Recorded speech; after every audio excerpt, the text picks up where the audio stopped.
Alors, bonjour pour c'est pas clôturer notre émission.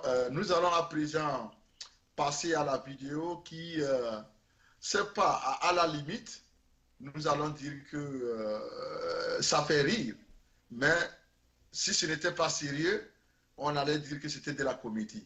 Alors, la vidéo que vous allez suivre, vous-même suivez, vous comprendrez. Et nous allons revenir pour commenter là-dessus. Du chef de l'État, Kamen Madiakapo.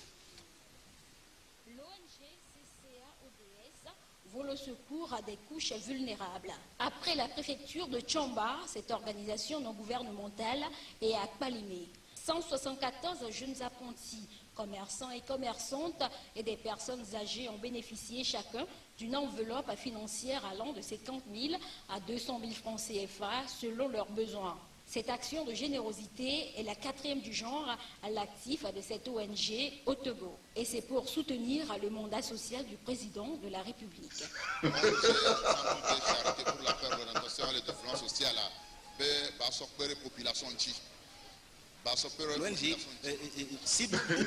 Alors, je pense que tout le monde a écouté ce que la commentatrice vient de dire. Une ONG, c'est pas non gouvernemental qui va distribuer de l'argent pour soutenir l'action sociale du chef de l'État. Togo, pays de paradoxes, pays de surprises désagréables et de bizarreries. Vous avez déjà vu ça où? Dans un pays où une ONG qui est enregistrée comme apolitique, comme c'est pas indépendante, va maintenant utiliser son argent pour soutenir l'action politique du chef de l'État. Ce que les gens là ignorent, c'est que là où ils veulent déposer là, c'est là où nous on dort, comme le disent les Ivoiriens. Ils pensent que le peuple togolais est dupe. Le choix des villes qu'ils ont fait, et c'est pas le choix qu'ils ont fait c'est pas pour les villes par rapport aux villes où ils sont allés. Ils sont allés à Tchamba. Tous les Togolais savent ce que c'est que Tchamba dans cette lutte. Ils sont allés à Kpalimé, ce n'est pas dans toute la ville de Kpalimé. Ils sont allés dans les quartiers qui sont les plus engagés dans la lutte, histoire de soudoyer tout le monde. Les quartiers je ne sais pas, les gens, le peuple Tchamba et les quartiers de Kpalimé où vous êtes allés, ils ne sont pas dupes. Vous ne pouvez pas les traiter avec de l'argent. Vos 50 000, vos 200 000, allez les ramasser et retournez-les à celui-là qui vous a envoyé.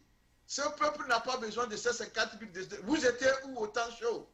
Qu'est-ce que 50 000 vont faire à un peuple qui est affamé? 200 000, ça va faire quoi? Au lieu de créer des conditions de développement durable, vous préférez distribuer de l'argent. Est-ce que c'est comme ça qu'on gère un pays? Et l'ONG qui a accepté cette manipulation, s'il vous plaît, vous pensez que les Togolais sont des bêtes? Ils ne le sont pas.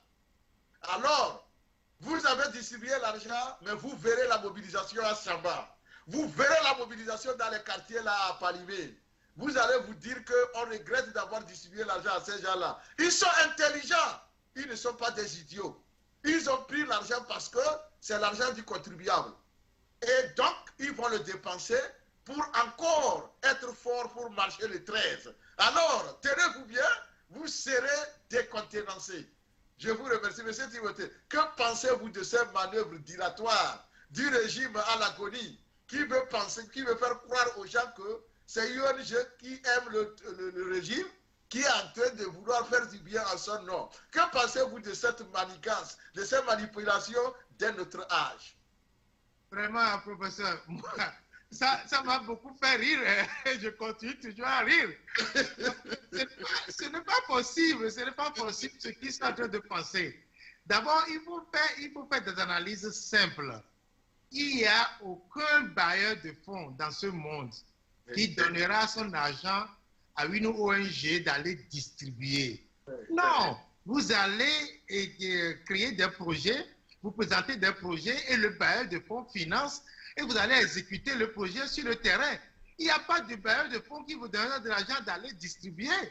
Non, nous avions dépassé cette étape. C'est pour cela que je dis ce régime est à la fin des idées, des initiatives, des stratégies. Ils utilisent encore les mêmes stratégies qu'ils utilisaient avant que nous ne sommes nés. Ouais. Eh bien, il faut qu'ils dépassent ça. D'ailleurs, l'argent qu'ils distribuent, les gens ont pris, comme vous l'avez dit. C'est bien. Les gens vont l'utiliser pour payer leur transport, pour aller au marche. Bravo, c'est ce qui est bien dit. C'est tout. Et je suis très étonné que voilà une intellectuelle qui commande et qui dit que c'est pour appuyer le programme social du président de la République. Quel programme social? Il n'y en a pas un. Il n'y en a pas. Est-ce que c'est donner 50 000 francs?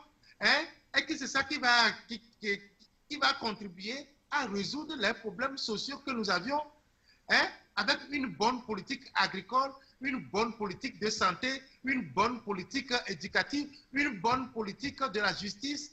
C'est avec 50 000 francs qu'on va résoudre ce problème-là. Eh bien, vous avez tiré à terre, comme disent les Ivoiriens. Ouais. Vous avez tiré à terre en distribuant de l'argent aux gens. Les gens vont prendre ça et ça va même aider pour augmenter le nombre parce que maintenant, ils ont de l'argent pour payer les transports et pour aller au marché. Et ils seront déçus. Parce que vraiment, quoi, je ne comprends pas, nous sommes dans quel monde? Nous sommes au 21e siècle, UNIR et ses acolytes, nous sommes au 21e siècle. Vous ne pouvez plus acheter les consciences comme ça. Non, c'est trop facile de choisir un groupe de population parce qu'ils sont mobilisés et d'aller acheter leur conscience et pensant que 50 000 francs peut acheter leur conscience. Non, non, non, non, non, non. Mes chers amis, c'est un projet bidon que ça va se retourner contre vous-même.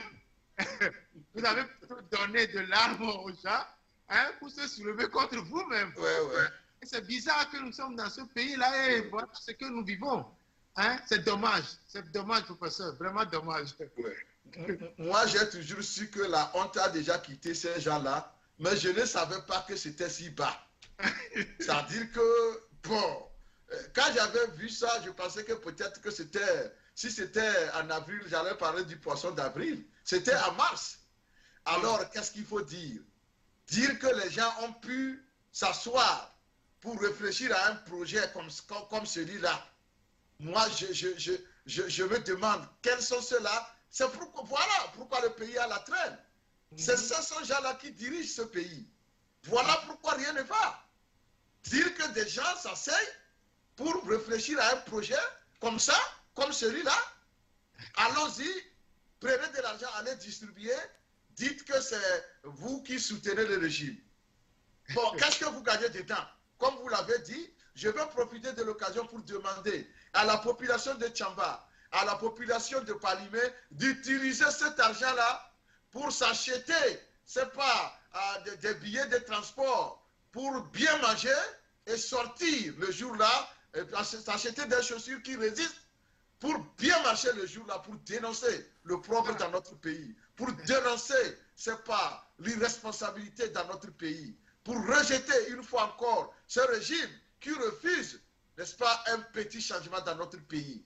Moi, je pense que c'est plutôt, c'est pas, ils ont apporté de l'eau au moulin de cette population-là. Celui-là qui a proposé cette idée doit être emprisonné parce qu'il a trahi l'idée même du régime, parce qu'on ne peut pas proposer un projet si bidon comme celui-là. Celui-là qui l'a fait est un opposant.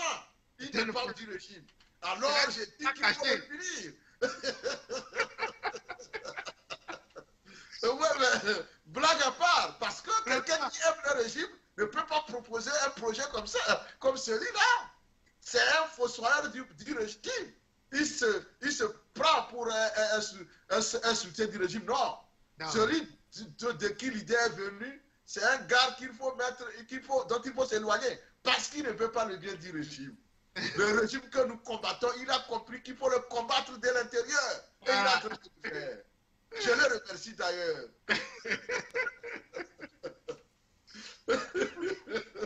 Ça fait rire, quoi. Vraiment, nous sommes dans quel pays, hein? Vraiment. Ça, c'est le Togo. Ça, c'est le Togo. Et je me suis demandé sur quels critères de sélection ils sont arrivés à donner de 50 à... Ils n'ont pas besoin de critères, puisque l'argent, c'est de l'argent gratuit. c'est par taille. Hein. Quand tu es plus élancé, tu prends 150. Ouais. Toi, tu prends 50. Parce que tu es susceptible de peut-être que tu peux marcher, on te donne peu. Toi, là, tu ne peux pas marcher. On te donne 200 000, comme ça, tu es content. C'est comme ça. Vraiment, mais ils se sont trompés. Oui. Ils vont retrouver, s'ils pensent que nous sommes en train de mentir, ils n'ont qu'à prendre les appareils photo, ils n'ont qu'à voir si les gens là à qui ils ont diffusé l'argent ne seront pas dans la marche, à la marche. Ils n'ont qu'à faire ça. Nous disons que c'est plutôt pour galvaniser la foule. Voilà. Ils ont utilisé cet argent-là pour bien manger, pour s'acheter des chaussures résistantes et pour pouvoir sortir en masse pour dénoncer le problème. Parce que c'est ça que nous sommes en train de dénoncer. Voilà. Ça, c'est ce qu'il faut faire avec l'argent qui vient des gens sans projet. Au lieu de financer des trucs, au lieu d'arranger les écoles, vous préférez jeter l'argent comme ça parce que vous voulez que les gens restent chez eux. Ils ne vont pas rester. Ils sont conscients. C'est des gens intelligents. Ils savent d'où est venu l'argent. Ils l'ont pris, mais ils ne vont pas faire ce que vous voulez. Et si vous voulez, si vous n'êtes pas content, vous pouvez vous cacher dans les bouteilles. Les bouteilles sont d'ailleurs vides après avoir vidé, c'est pas, vos trucs, les bouteilles sont vides. Allez les remplir parce que la nature a horreur du vide. C'est ce que nous disons à ces gens-là. Alors, c'est pour vous dire, M. Timothée, que notre régime a atteint un degré, c'est pas, je peux dire intensité seuil, si nous voulons parler de la physique ici. C'est fini. Il n'y a plus rien à faire avec ce régime. Parce qu'il est à bout d'idées et il n'a rien à proposer à ce peuple. Seulement la force brute, c'est ça qu'il peut proposer à ce peuple. Rien du tout. Sinon, dire que les gens qui sont là proposent un tel projet parce qu'ils sont hantés par, c'est pas la chance de perdre le pouvoir. Ce n'est pas possible. Lorsque qu'un régime ne passe que le pouvoir, c'est pas, ne mange que le pouvoir, ne rêve que le pouvoir, ce sont des bêtises comme ça qu'il va commettre. Parce que il va carrément laisser la raison de côté et il va agir par émotion, par instinct, de garder le pouvoir coûte que coûte. Et nous disons au régime fort qu'il y a eu des régimes plus forts que ça. Fort à ne pas confondre avec fort, F-A-U-R-E. Ici, fort avec F-O-R-T. Je parle de cela. Il y a eu des régimes plus forts que ça, mais ils sont partis. Ils sont partis. Alors, moi, je pense plutôt qu'il n'a qu'à rapidement aller faire les réformes telles que prescrites par la CEDEAO, libérer les prisonniers sans délai, et tout est joué. Au cas contraire, le bras de fer est engagé et nous allons le poursuivre jusqu'à la démission de ce régime-là, parce qu'il n'a plus rien à offrir au peuple togolais. Je pense que nous allons clôturer notre rubrique, mais je vais donner la parole à M. Timothée pour, n'est-ce pas, donner son mot de fin, afin de clôturer cette rubrique. D'accord, professeur. Comme vous l'avez dit, je pense que réellement le régime est à la perte de vitesse. Et c'est ce que nous allons voir à partir de maintenant. Ils ne sauront plus quoi faire face à la résistance populaire. Eh bien, il nous revient à nous de bien gérer et bien canaliser nos forces, nos populations, pour que nous puissions aller vers la victoire. Et je tiens à remercier tout le peuple togolais, du sud jusqu'au nord, qu'ils ont fait beaucoup de choses et ils ont fait des sacrifices. C'est un peuple qui a été battu. Il y a des gens, il y a toute une population qui a été déplacée à cause de ce régime. Il y a nos forces de l'ordre qui se sont rentrées dans des maisons pour bastonner des gens, pour tuer des gens. Mais le peuple là est toujours debout. Et nous remercions ce peuple pour pouvoir être toujours aux côtés de la lutte. Et nous demandons à ceux qui hésitent encore que le temps n'est plus à hésiter. Nous sommes à la phase finale de la lutte. Il faudrait que tout le monde se mobilise. Et nous réitérons notre appel aux étudiants, aux forces vives, aux élites, aux forces armées de sécurité, que toute la population et toutes les couches sociales de notre pays pour que nous puissions gagner cette lutte. La lutte n'est pas pour un parti ou une association ou pour une personne donnée, mais c'est une lutte pour le peuple togolais. À la diaspora, surtout la diaspora américaine. Je remercie beaucoup la diaspora européenne qui sortent en nombre. Mais ici aux États-Unis, il nous reste beaucoup à faire pour arriver à ce niveau. Ce n'est pas une compétition, mais je voulais que cette fois-ci, que nous dépassons nos amis de l'Europe en nombre. Et nous remercions aussi la diaspora pour sa contribution et la lutte est engagée. À distance, nous pouvons faire notre devoir. Le devoir est lancé, chacun fait son devoir de maison et nous avons intérêt à faire le nôtre ici au niveau de la diaspora pour la mobilisation. Donc tous, on se retrouve le 12 avril devant le State Department pour réclamer les réformes et réclamer la libération des prisonniers et surtout notre vote, le vote de la diaspora. Et nous avions droit à voter puisque nous contribuons énormément à l'économie nationale. Eh bien, nous avions droit aussi à participer au choix de ceux qui doivent gérer les fonds que nous envoyons au pays. Et c'est pour cela que nous serons ensemble. Je lance cet appel à tout le monde.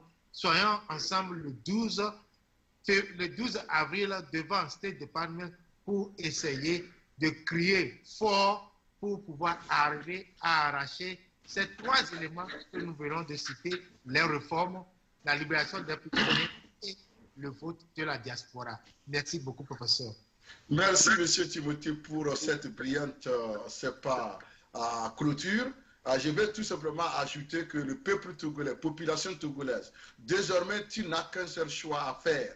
Il y a deux possibilités. Soit vous rentrez dans l'histoire en rejoignant les marches du 13 au pays et dans la diaspora et les marches du 12 si vous êtes aux États-Unis, ou soit vous dites que vous n'êtes pas concerné et vous faites partie des injustes. Et les injustes sont toujours des gens qui bloquent tout changement, sont toujours des gens qui vivent, n'est-ce pas, aux dépens, n'est-ce pas, de la misère des autres.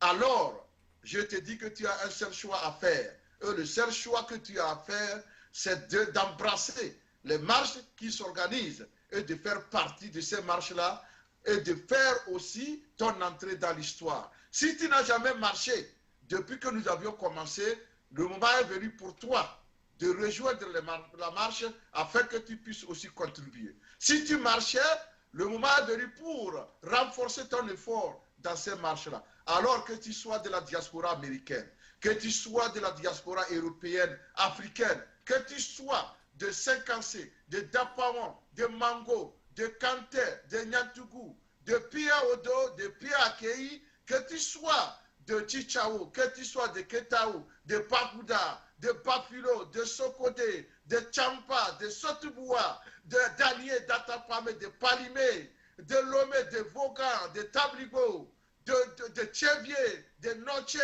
et d'Anéron, et que sais-je encore, je t'interpelle.